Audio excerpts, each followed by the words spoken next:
चुके हैं। मैं हूं आपके साथ श्रुति श्रीवास्तव। वक्त हो चुका है मारो राजस्थान का और बुलेटिन की शुरुआत बड़ी खबर के साथ कर रहे हैं। दिल्ली से ये बड़ी खबर आपको बता दें, जहां पर सीसी की बैठक के बाद जारी होगी कांग्रेस की पहली सूची। बैठक के बाद कांग्रेस कभी भी जारी कर सकती है अपनी सूची। स्क्रीनिंग कमेटी ने पहली सूची को कर दिया है फाइनल। कल दिल्ली में कांग्रेस स्क्रीनिंग कमेटी की बैठक हुई थी और पहली सूची में करीब 60 नामों का ऐलान किया जाएगा। पूर्व सांसदों को भी मैदान में उतार सकती है कांग्रेस और कुछ सीटों पर मौजूदा विधायकों की कट सकते हैं टिकट। करीब 24 विधायकों का टिकट काट सकती है कांग्रेस। बीजेपी के फॉर्मूले पर चलने की कोशिश कांग्रेस की तरफ से, क्योंकि 41 सीट जो बीजेपी की लाई गई थी उसमें 7 सांसद उतारे गए थे और अब भी अपने सांसदों की लड़ाने की तैयारी कर रही है। मौजूदा विधायकों के टिकट काटने की तैयारी की जा रही है। लेकिन क्या अब कांग्रेस में भी बगावती सुर देखने को मिलेंगे? एक ये बड़ा सवाल है। और आज सीसी की बैठक में नामों पर अंतिम रूप अब दिया जाएगा। प्रत्याशियों के चयन में सभी चीजों का ध्यान रखा जाएगा और करीब 24 विधायकों का टिकट कट सकता है। एक बड़ी खबर आपको बता रहे हैं दिल्ली से, ये बड़ी खबर जहां पर सीसी की बैठक के बाद कभी भी किसी भी पल कांग्रेस की पहली लिस्ट आ सकती है।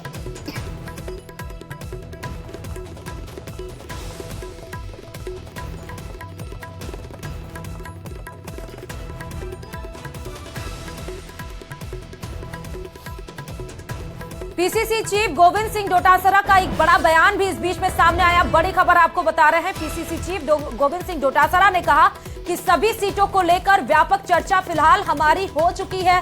सीसी की बैठक में नामों पर मुहर लगेगी।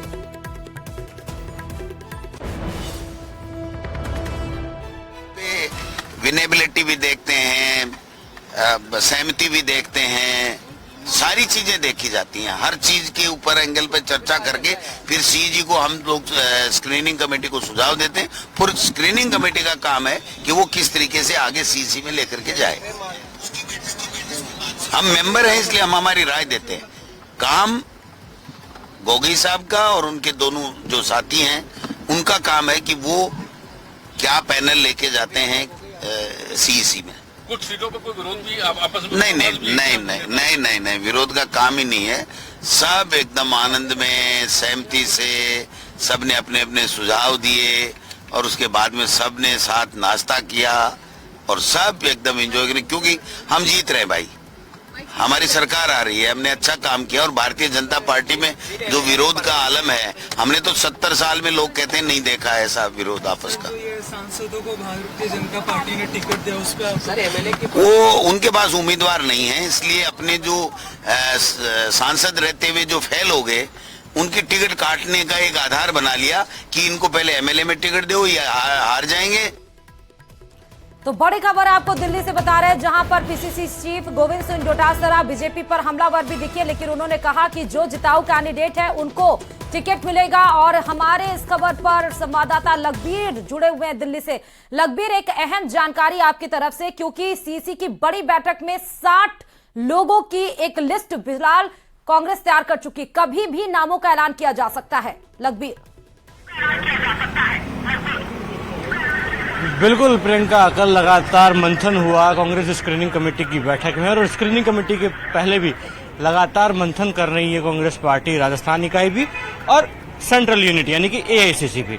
तमाम लोगों का उद्देश्य है कि जो टिकट वितरण हो वो जिताऊ लोगों को दिया जाए, विनेबिलिटी के आधार पर दिया जाए। और महत्वपूर्ण बात ये कि सर्वे रिपोर्ट और फीडबैक के आधार पर जो रिपोर्ट हासिल हुई है उसी के आधार पर टिकट वितरण होगा, क्योंकि सिफारिशें या फिर किसी गुट विशेष से ताल्लुक रखने वाले व्यक्ति को तरजीह न देकर उस व्यक्ति को तरजीह देने का फोकस आलाकमान ने किया है, जो कि वाकई में ग्राउंड पर मजबूत है और जिताऊ है।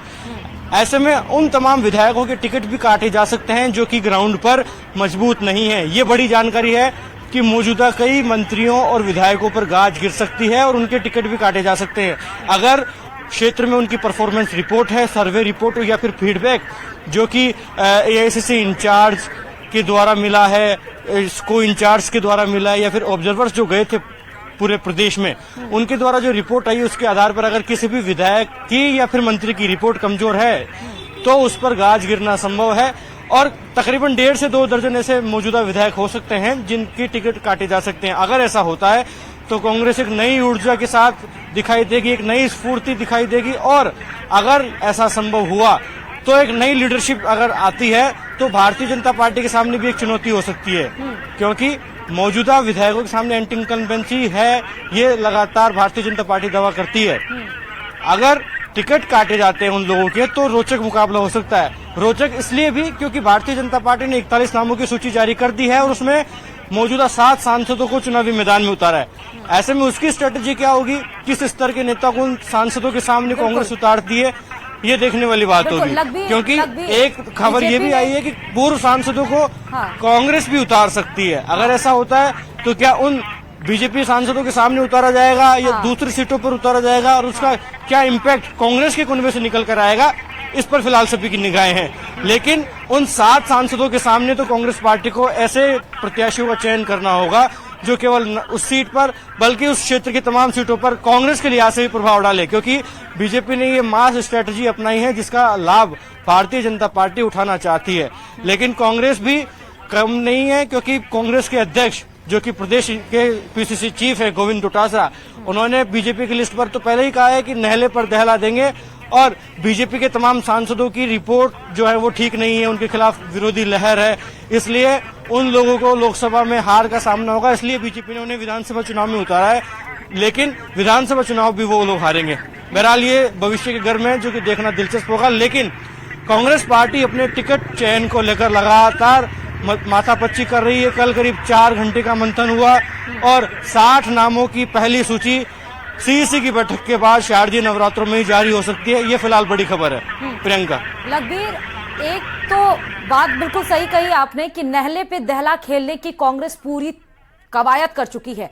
7 सांसद बीजेपी की तरफ से उतारे गए तो 60 लिस्ट में कितने सांसद उतारे जाएंगे, क्या इसकी कोई खबर आपके पास है? दूसरा ये कि क्या कौन कौन से वो सांसद हो पाएंगे, क्या इसकी जानकारी है क्या लखबीर आपके पास? जी देखिए, भारतीय जनता पार्टी ने 7 सांसद उतारे हैं, 41 नामों की पहली सूची आ गई है और अब एक सीईसी की बैठक अगले कुछ दिनों में भी होगी, जिसके बाद दूसरी सूची भारतीय जनता पार्टी भी जारी करेगी। हालांकि उसमें क्या स्ट्रेटेजी होगी, क्या वापस से और सांसदों पर भारतीय जनता पार्टी दाव खेल सकती है, क्या बड़ा सवाल। जहां तक बात कांग्रेस की है तो कांग्रेस वाकई में ही कह रही है कि नेले पर दहला देंगे और बीजेपी के खिलाफ काफी बुरा माहौल है, क्योंकि भारतीय जनता पार्टी की प्रदेश इकाई मुख्यमंत्री पद के लिए लगातार लड़ रही है, जिसकी वजह से उनके कुनबे में गुटबाजी है और जिसका खामियाजा विधानसभा चुनाव में भारतीय जनता पार्टी को उठाना पड़ेगा। इसीलिए राष्ट्रीय नेतृत्व लगातार प्रवास कर रहा है। ये कांग्रेस के तमाम नेता लगातार ये बात कहते हुए नजर आते हैं। लेकिन जिस प्रकार से भारतीय जनता पार्टी ने आचार संहिता लगने के बाद ही पहली सूची का ऐलान किया, उसके बाद से पशोपेश की स्थिति में कहीं ना कहीं कांग्रेस पार्टी भी है, क्योंकि उन 41 सीटों पर टिकट दिए गए हैं जो कि कांग्रेस के लिहाज से काफी महत्वपूर्ण और मजबूत मानी जाती है। अब ऐसे में कांग्रेस की स्ट्रेटजी टिकट वितरण में क्या होगी, ये फिलहाल देखने वाली बात है, क्योंकि जो पूर्व सांसदों को चुनाव लड़वाने की बात सामने आई है उसमें ये देखना होगा कि किस व्यक्ति पर या किस पूर्व सांसद पर दाव खेला जाता है, ये देखने वाली बात होगी। हालांकि टिकट वितरण कांग्रेस के लिए काफी महत्वपूर्ण इसलिए भी हो जाता है क्योंकि अगर नेगेटिव रिपोर्ट आई है, अगर किसी मौजूदा विधायक की रिपोर्ट ठीक नहीं है, उसके लिए फीडबैक गलत आया, तो क्या वाकई उस पर गाज गिरेगी? अगर ऐसा होता है तो जो गुटबाजी का या बगावत का जो डर है वो कहीं ना कहीं कांग्रेस में ज्यादा होगा, क्योंकि हमने देखा भी कि कल कामा विधानसभा क्षेत्र से किस प्रकार से जाहिदा खान के समर्थक भी आए और उनके विरोधी भी आए। दोनों ने जमकर बवाल काटा और बवाल का आलम यह था कि जब स्क्रीनिंग कमेटी की बैठक खत्म हुई तो कांग्रेस के जो इंचार्ज है राजस्थान में सुखजिंदर सिंह रंधावा, वो उनसे मिलने भी गए, उनकी बात भी सुनी, उनका पक्ष जाना भी और उनको आश्वासन भी देके गए, दोनों पक्षों को ही, जाहिदा खान के विरोधियों को भी, उनके समर्थकों को। तमाम बहुत बहुत शुक्रिया इस खबर पर तमाम जानकारी देने के लिए। लेकिन कांग्रेस के सामने 2 डिफिकल्ट स्टेप है।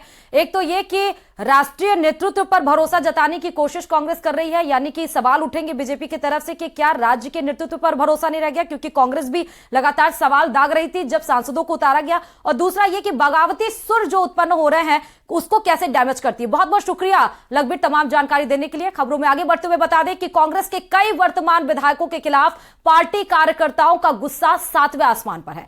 विधायकों की टिकट काटने के लिए पार्टी के ही कार्यकर्ताओं ने एड़ी चोटी का जोर लगा रखा है। मुख्यमंत्री अशोक गहलोत ने भी विरोधी आवाजों को करीब से सुनकर जनता के मूड को भांपने की कोशिश की है। बाबूलाल धाल की यह रिपोर्ट देखिए।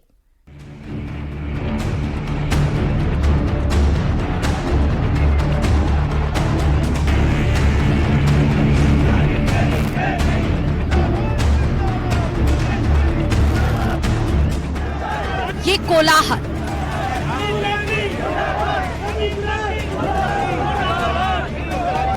ये शोर शराबा उनके खिलाफ है जिन्हें पार्टी ने विधायक बनाया था, लेकिन इस बार उनके सामने अपने ही विरोध का बैनर लेकर खड़े हो गए।